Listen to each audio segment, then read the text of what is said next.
Good morning everyone, this is it. March 1, pang third day na natin na inom ng gamot. So, 3 days down and 4 days to go. So, nakakatamad bumangon o pasinday. Then, bukas may pasok na tayo, pang night duty tayo bukas.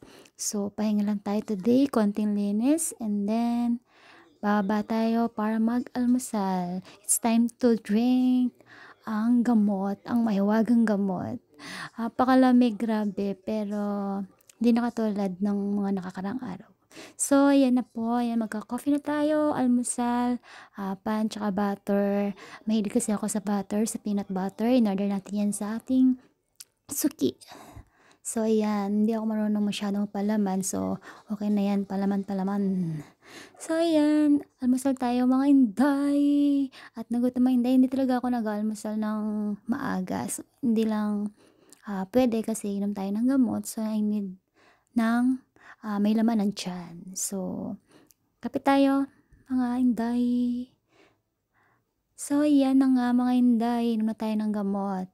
Morning, 5 pieces and then the evening is 5 pieces. So, nasusuyan na ako sa gamot 3 days pa lang. So, sobrang dami naman kasi, hindi naman kasi ako mahilig sa gamot. So, yan, inom pa rin tayo. Ay, walang magagawa kundi uminom na lang. 7 days yan mga inday. So, malalaman natin yung result next month. See you guys. Bye!